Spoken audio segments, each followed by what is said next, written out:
नमस्कार खबर जबर को स्वागत करुछि मु स्नेग्धा। कोरोना काल रे दहगंज होइथिबा समग्र मानव जाति गत कई मास टिके शांति रे निश्वास मारिबा परे पुणी थरे सही दिग को आगौछि कि विदेश रे केउठी संक्रमण सेकेंड वेव तो आउ केउठी थर्ड वेव एपटे भारत रे भी कोरोना काया मेलाई चलीछि।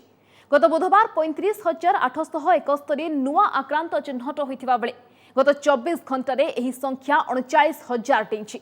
उद्वेगजनक स्थिति थिबा महाराष्ट्र समेत देशर विभिन्न राज्य रे कटकणा कड़ाकड़ी करने को अंटा भिड़िले स्थानीय सरकार। देश में कोरोनार पुणी लंबाडिया गत 24 घंटे 39,724 नुआ कोविड केस। महाराष्ट्र में स्थिति असंभाल से 24 घंटे चिन्हट होती 25,833 आक्रांत। नजर पकांतु गत 7 दिन दैनिक संक्रमण अनुपात उपरे। मार्च 12 ठारू केवल महाराष्ट्र में देशर 60 ରୁ 62% नुआ संक्रमित चिन्हट होता बेले गतकाली एवं आज यह 65% को बढ़ी। मुंबई पुणे और औरंगाबाद स्थिति चिंताजनक थिबा बेले दीर्घ 6 मास पर मुंबईर धारावी बस्ती अंचल में पुणी कोरोना काया मेलाई। गत 24 घंटे सेठारे 33 नुआ संक्रमित चिन्हट होती। एभली अनायत स्थिति को नियंत्रण भितर को आने को कटकणा बढ़ाई महाराष्ट्र सरकार। विभिन्न जिले में लॉकडाउन और सहर में नाइट कर्फ्यू जारी रही बेले नुआ गाइडलाइन अनुसार 50% लोकों को नहीं सिनेमा हॉल ऑडिटोरियम और घरोई ऑफिस चलाइबा को कहा जायछि। मॉल शॉपिंग सेंटर रे प्रवेश पूर्व लोकों को एंटीजन टेस्ट करबा किबा नेगेटिव आरटीपीसीआर रिपोर्ट देखाइबा बाध्यतामूलक करा जायछि। मार्च 31 जाए एही कटकणा बलवत्तर रहिबा। पूर्वरु 5 किंबा अधिक कोरोना आक्रांत हेले कोठा को सील करबा को निर्देश दिया जायथिला। सिविल सर्जन ने डिक्लेयर किया है कि जो अपन जीनोमिक टेस्टिंग के लिए यहाँ से सैंपल्स भेजे गए हैं उसमें यूरोपियन स्ट्रेन भी पाया गया है, तो वो भी एक कारण है कि ये फास्ट स्प्रेड हो रहा है। पिछले 7 मार्च से केसेस बढ़ने लगे और एकदम अचानक से पूरी एकदम इसमें बढ़ गए हैं। सेपटे पंजाब रे मार्च 31 जाए स्कूल और कॉलेज आदि बंद रखा जायछि। लुधियाना, जलंधर, पटियाला, अमृतसर आदि 11 जिले में राति 9 टारू सकाळ 5 जाए कर्फ्यू जारी करा जायछि। कोविड रे प्राण हराइथिबा लोकों को श्रद्धांजलि जणाई प्रति शनिवार घंटाए लेखाए नीरव रहिबाकू एवं एही समय गाड़ी न चलाइबाकू जनसाधारण को अपील करछन्ती पंजाब सरकार। महाराष्ट्र सह बस सेवा मध्य बंद करछन्ती मध्य प्रदेश सरकार। सीमावर्ती जिले में महाराष्ट्र फेरुवा लोकों को 1 सप्ताह क्वारंटाइन रहिबा को कहा जायछि। ग्वालियर, जबलपुर, उज्जैन आदि स्थान में राति 10 टारू सकाळ 6टा दुकान बजार बंद रहुछि। कोरोनार द्वितीय लहरी को सामना करने को पुणी कोविड केयर सेंटर व्यवस्था करने को जाउछन्ती कर्नाटक सरकार। एपटे ओडिशा रे भी किछि दिनर व्यवधान परे उपरमुहा कोरोना ग्राफ 24 घंटे सेंचुरी मारिला संक्रमण। एहा को नै बढ़िछि सतर्कता। कटक रे बढ़ुवा संक्रमण को देखि दोल एवं होली पालन उपरे कटकणा लागिछि। सेबडे राज्यर संक्रमण वृद्धि आशंका पुणी कटकणा को कड़ाकड़ी करिसेंति जे गत जून मासरे लागू होइथिबा कटकणा पुनः लागू निर्देश दिया जायछि।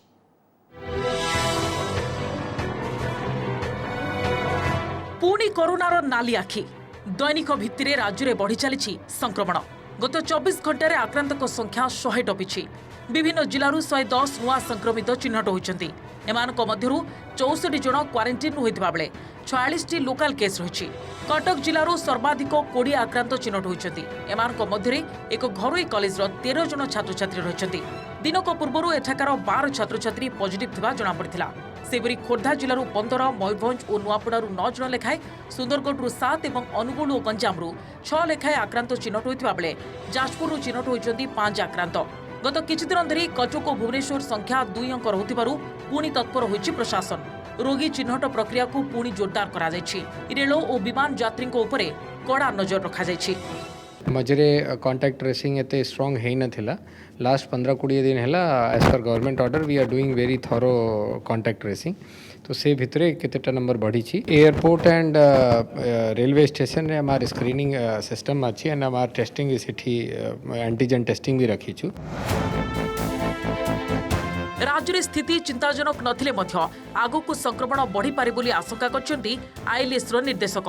ट्रेसिंग, टेस्टिंग और ट्रिटमेंट लगी नुआ स्ट्राटेजी करा जाउछि। महाराष्ट्र भली अधिक संक्रमित राज्य आसुवा लोकों टेस्टिंग और क्वारंटाइन उपरे से गुरुत्व देछन्ती। सेपरि राज्य में सर्वेलांस बढ़ाइबाकू निर्देश दिया जायतिबा कहिसन्ती जनस्वास्थ्य निर्देशक।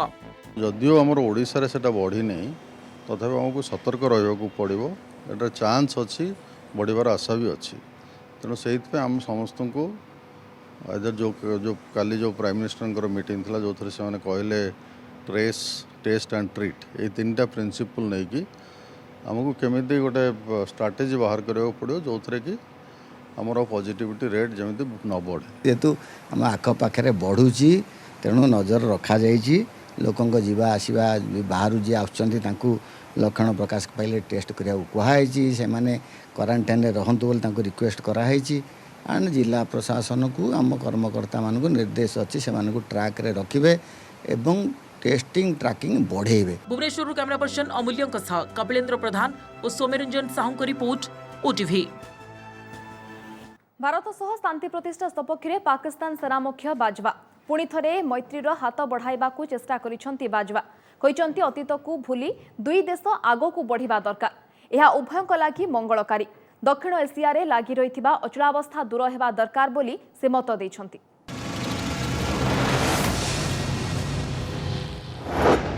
आमे भारत सहित शांति चाहूं अतीत को भूली दुई देश आगो को बढ़िबा दरकार दुई देश मध्य तिक्तता जोगु बाधाप्राप्त होउछि विकास एवं शांति प्रथम थर लगी आयोजित इस्लामाबाद सिक्योरिटी डायलॉग रे भाग नहीं यह कहिसेंती पाकिस्तान सेना मुख्य जनरल कमर जावेद बाजवा तेबे आलोचना माध्यम किभली समस्त को ग्रहणीय हवा बड़ी निष्पत्ति पहुंची हेब से दायित्व भारतर बोली जनरल बाजवा कहिसेंती दुई देशर संपर्क सुधारिबा को हेले काश्मीर मुख्य प्रसंग बोली से मत दैछंती एहार समाधान न हेबा जाय संपर्क सुधरिबो नाही दुई देशर संपर्क सुधरिले दक्षिण एवं केंद्रीय एशिया को बाट फिटिबो बोली बाजवा आशा प्रकाश करिसेंती पूर्वरु प्रधानमंत्री इमरान खान मध्य कार्यक्रम रे भाग नहीं समान मत रखिथिले पाकिस्तान बाट दे वित्तशाली केंद्रीय एशिया सहित वाणिज्यरू भारत विपुल भाव में लाभवान हेब बोली इमरान कहिथिले सेबडे बाजवांक मंतव्य को केवल एशिया नुहे समग्र विश्व में गुरुतर सहित निया जाउछि। Stable Indo-Pakistan relation is a key to unlock the untapped potential of South and Central Asia by ensuring connectivity between East and West Asia. The potential, however, has forever remained hostage to the disputes and issues between two nuclear neighbors. Kashmir dispute is obviously at the heart of this problem. It is important to understand that without the resolution of Kashmir dispute through peaceful means, process of subcontinental rapprochement will always remain susceptible to derailment due to politically motivated bellicosity. However, we feel that it is time to bury the past and move forward. But for resumption of peaceful process or meaningful dialogue, our neighbor will have to create conducive environment, particularly in Indian occupied Kashmir. एणे सीमारे बंधुक निरपत्ता पर दुई देश मध्य शांति प्रतिष्ठा को नहीं सृष्टि होइछि नुआ आशा नुआ संभावना सीमारे अस्त्र विरति लगी फेब्रुआरी 25 तारिखर घोषणा शांति आलोचनार मूलदुआ पकाइब बोली कहुछि। दुई देशर डीजीएमओ मध्य आलोचना पर गत मास 25 तारिख में हठात अस्त्र विरति घोषणा करा जायतिला एहाकु नै सारा विश्व आश्वस्त होइतबा बेले अमेरिका ब्रिटेन समेत अनेक देश निष्पत्ति को स्वागत भी करथिले तबे शांति आलोचना आगु बढ़िबा नै भारत निजर आभिमुख्य स्पष्ट कर दैछि आतंकवाद एवं आलोचना एका संगरे चली परिबो नाही बोली नुआ दिल्ली कहिछि कहीं विवाद परिचालना व्यवस्था विवाद समाधान व्यवस्था रे परिणत न हेले किछि लाभ हेबनी बोली मत दैछंती विशेषज्ञ कारण गत 73 वर्ष हला अनेक थर शांति उद्यम होइछि मात्र इच्छा शक्ति अभावरु ताहा सफल होइनी तो संपर्क सुधारिबा को हेले उभय पक्ष आंतरिकता प्रदर्शन करिवार आवश्यक रहिछि बोली कहा जाउछि। Bureau report OTV. तेबे कोन पई नरमुछि पाकिस्तान कहीं भारत विरोधी आभिमुख्य रे परिवर्तन करुछि इस्लामाबाद कहुछि सारा विश्व में भारतर आधिपत्य बढ़ी चली बेले पाकिस्तान पाखरे अन्य चारा नहीं नजर पकांतु पाकिस्तान नरमिबा पछर किछि संभाव्य कारण उपरे कश्मीर को दृढ़तार सह नियंत्रण करा न गले एहा दिने अफगानिस्तान येमेन एवं सीरिया भली अंतर्जातीय आतंकवादी अड्डारे परिणत हेबो बोली भारत विश्व समुदाय को बुझाइबारे सफल होइछि। 2019 अगस्त 6 रे भारत और जम्मू कश्मीर स्वतंत्र मान्यता प्रत्याहार करने सह राज्य को दुईटी केन्द्रशासित अंचल परिणत करथिला याकू पाकिस्तान जोरदार विरोध करने सह इस्लामाबाद रे अवस्थापित भारतीय हाई कमिशनर को बरखास्त करथिला तेबे विश्व समुदाय पाकिस्तान रो बाचालामी प्रति आगम ध्यान दे नथिला अमेरिकार पूर्वतन राष्ट्रपति डोनाल्ड ट्रंप आतंकवाद प्रसंग को नहीं पाकिस्तान प्रति कठोर मनोभाव पोषण करथिले नुआ राष्ट्रपति जो बाइडेन मध्य पाकिस्तान प्रति कौनसी कोहल मनोभाव प्रदर्शन करिनाहांती। आतंकवादी को प्रोत्साहन नहीं अंतर्जातीय स्तर में पाकिस्तान निजर भावमूर्ति सुधारिबारे विफल होइछि। फल एबे भी एफएटीएफ रो ग्रे लिस्ट रे रहिछि।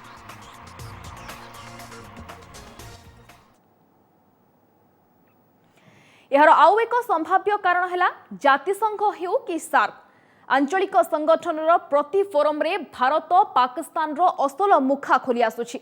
फरे विश्व समुदाय रे एक घरकिया होई जाइछि इस्लामाबाद। दक्षिण एशिया रे भी भारत चापरे पड़ोसी राष्ट्र माने पाकिस्तान ठू यथा संभव दूरत्व रखुछंती। 2016 रे इस्लामाबाद रे सार्क बैठक अनुष्ठित हेबार थिला, मात्र भारत एहाकु वर्जन करबा सह अन्य सदस्य राष्ट्र बांग्लादेश, अफगानिस्तान, श्रीलंका, भूटान, नेपाल और मालदीव को मध्य बैठक रे जोग न देबाकू प्रवर्ताइथिला। फरे पाकिस्तान को लोकहसा हेबाकू पड़िथिला। आर्थिक, सामाजिक एवं सामरिक क्षेत्र में भारत निजर उपस्थिति जाहिर करिबारे समर्थ होइथिबा बेले पाकिस्तान बहु पछरे पड़ी जाइछि। लद्दाख विवाद को नहीं अन्यतम सुपर पावर चीन विपक्ष में भारत जो आभिमुख्य ग्रहण कला, विश्व दरबार में भारत आविर्भाव नहीं यह दृढ़ सिग्नाल देउछि। तेबे अन्य पक्षरे दक्षिण एशिया समेत सारा विश्व में क्षमता संतुलन रखिबा लागि भारत ही एकमात्र देश बोली अमेरिका एवं यार सहयोगी माने हृदयंगम करिसंती। तेणु भारत सह सहयोग वृद्धि लागि एही देश माने अधिक तत्परता देखाउछंती।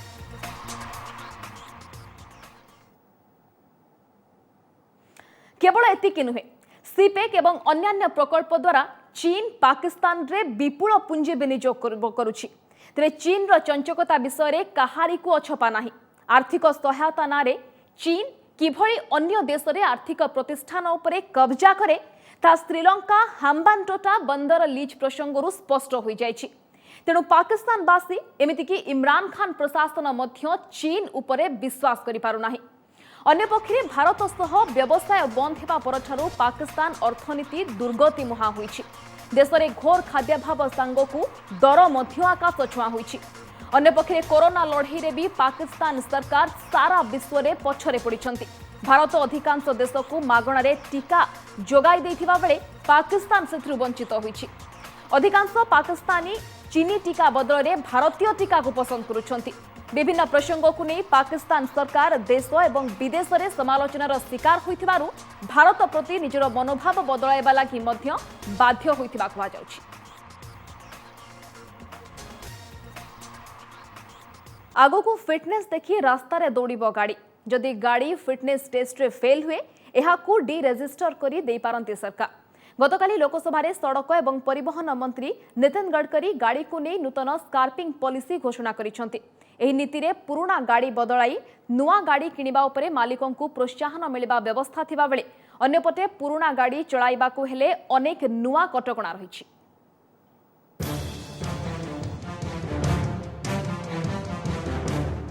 सीमित हैला गाड़ीर आयुष आसिला केंद्र सरकार नुआ व्हीकल स्क्रैपिंग पॉलिसी। एणिकी 15 वर्ष परे अणपंजीकृत होइजिब फिट नथिबा व्यावसायिक गाड़ी। घरोई गाड़ी भी 20 वर्ष परे फिट नथिले किंबा रजिस्ट्रेशन रिन्यू करि नथिले आपे आपे अणपंजीकृत होइजिब। जदियो स्क्रैपिंग पॉलिसी अधीन रे ए सबुर फिटनेस टेस्ट कराई पुणी रजिस्ट्रेशन कराइबा व्यवस्था रही, तेबे बयस गड़िबा परे फिटनेस टेस्ट, फिटनेस सर्टिफिकेट और री रजिस्ट्रेशन पाई गाड़ी मालिकों को अधिक देय गड़िबाकू पड़िबो। 15 वर्ष परे घरोई गाड़ी को पुनः पंजीकरण पाई वर्तमान दर ठारू बहु गुण अधिक टंका देबाकू पड़िबो। नजर पकांतु केउ गाड़ी पाई केते रहिबो पुनः पंजीकरण फी। भारी जान पाई 12,500, मध्यम वर्गर ट्रक और बस आदि पाई 10,000, घरोई कार भली जान पाई 5,000, टैक्सी और कैब लगी 7,000, 3 चकिया गाड़ी पाई 3,500, 15 वर्ष पुराना मोटर साइकिल पाई 1,000 टंका री रजिस्ट्रेशन फी धार्य करा जायछि। पुनः पंजीकरण रे विलंब हेले मासकु 300 रु 500 टंका और फिटनेस सर्टिफिकेट हासिल रे विलंब हेले दिनकु 50 टंका फाइन लागिबो। तेबे कोनोसी सरकारी गाड़ी 15 वर्ष परे पुनः पंजीकरण करा जाय परिबो नाही। तो किसी भी वाहन का फिटनेस टेस्ट में असफल होने पे अथवा इसका रजिस्ट्रेशन प्रमाण पत्र का नवीनीकरण करने में असफल होने से इसे एंड ऑफ लाइफ व्हीकल यानी वो डेड बॉडी घोषित की जाएगी, यानी स्क्रैप खत्म, उसका कोई चांस नहीं होगा। घोषित कर दिया जाएगा। केंद्र तथा राज्य सरकार के स्वायत्त निकायों के सभी वाहनों को रजिस्ट्रेशन की तारीख से 15 वर्ष के बाद अनिवार्य रूप से डी रजिस्टर और स्क्रैप किया जाएगा। सरकार जो 15 वर्ष टाइम कर आम सफिसीयंट नुहे सबुत tax access insurance access fitness करदेवे ऑटोमेटिक फिटनेस सिस्टम कर तो डिस्काउंट देले कौन हम गाड़ी तो आम कर सुझी पारू ना खाली लोन करके सरकार को पोषिबू।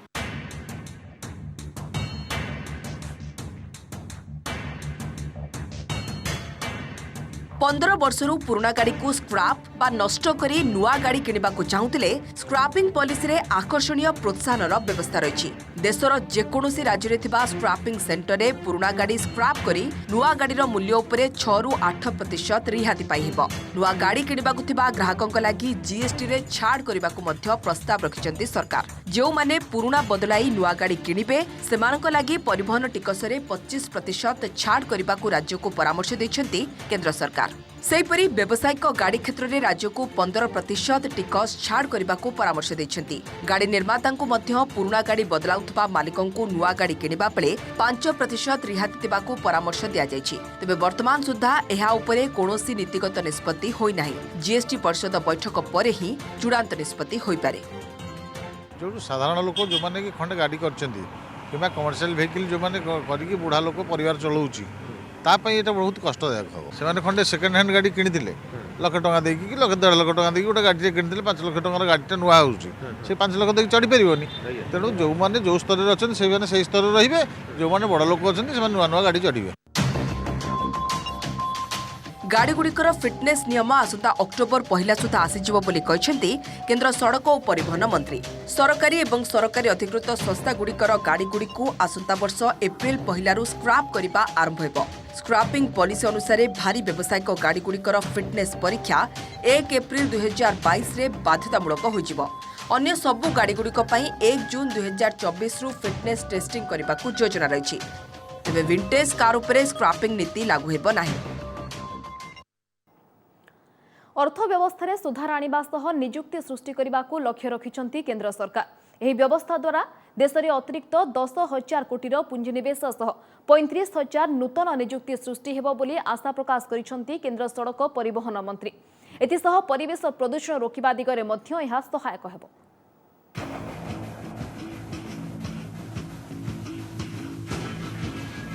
स्क्रैपिंग पॉलिसी केवल परिवेश अनुकूल हेब नहीं बरं देशर अर्थव्यवस्था रे तीव्रता आनिबा सह नियुक्ति सुजोग सृष्टि करिबो बोली आशा करा जाउछि।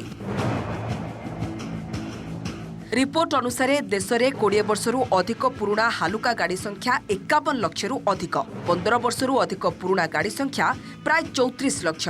15 वर्षरू अधिक पुराना मध्यम एवं भारी व्यावसायिक जान संख्या 17 लाख। बहु पुराना गाड़ी बिना फिटनेस सर्टिफिकेट रे सड़क रे चलुछि। फिटनेस नथिबा ए सबु गाड़ी गुड़िक 10 ରୁ 12% अधिक परिवेश प्रदूषण करुछंती। नुआ स्क्रैपिंग नीति द्वारा परिवेश प्रदूषण कम हेबा सह पुराना गाड़ी को नहीं रास्ता रे देखा जाउथबा अव्यवस्था रे परिवर्तन घटिबो। अब ये ऑटोमोबाइल सेक्टर का इसमें स्क्रैपिंग पॉलिसी लागू होने पर निश्चित रूप से नया एम्प्लॉयमेंट खड़ा होगा, एक्सपोर्ट बढ़ेगा, जीडीपी ग्रोथ रेट बढ़ेगी, पर कैपिटा इनकम बढ़ेगा और इसके कारण एम्प्लॉयमेंट पोटेंशियल बढ़ेगा और प्रदूषण कम होगा। सारा देश में एक व्यवस्थित स्क्रैपिंग भित्तिभूमि प्रस्तुत पाई योजना रखिछंती केंद्र सरकार, जेउठारे गाड़ी गुड़िकर फिटनेस टेस्ट सुविधा होई परिबो। ए केंद्र गुड़िकरे गाड़ी गुड़िकर प्रदूषण मात्रा, ब्रेक एवं सुरक्षा उपकरण गुड़िकर जांच कराजिबो। आसंता 2023 डिसेम्बर सुधा पब्लिक प्राइवेट सहभागितारे देश में एभली सुविधा थिबा 50 टी केंद्र खोलिबाकू योजना रही। वर्तमान एभली व्यवस्था देशर 2 टी केंद्र नोएडा एवं तमिलनाडुर चेन्नई रे रही। सरकार पूर्व नीति अनुसार पुराना गाड़ी गुड़िकर डिरेजिस्टर प्रक्रिया जटिल रही। यह द्वारा गाड़ी गुड़िकर डिरेजिस्टर ठीक रे होई पारु नाही। गाड़ी मालिकों को परिवहन कार्यालय को आसी घंटा घंटा धरी लाइन लगाबाक पड़ुछि। वर्तमान एई नीति को अधिक सरल करा जायछि। नूतन स्क्रैपिंग नीति रे गाड़ी गुड़िक अणपंजीकृत करिबारे सहायक हेबो। ऑनलाइन रे अति सहज रे गाड़ी गुड़िक डिरेजिस्टर होइजिबो। स्क्रैप बिक्री करबा पई ऑनलाइन माध्यम रे प्लेटफॉर्म प्रस्तुत कराजिबो आउ रास्ता रे पड़िथिबा बेनामी गाड़ी गुड़िक पुलिस माध्यम रे स्क्रैप कराजिबो। कबाड़ी व्यवसाय करतबा व्यक्ति को एही नीति रे शामिल करबा को लक्ष्य रखा जायछि। सेमानक लागि ऑनलाइन प्लेटफॉर्म प्रस्तुत कराजिबो। Bureau report OTV.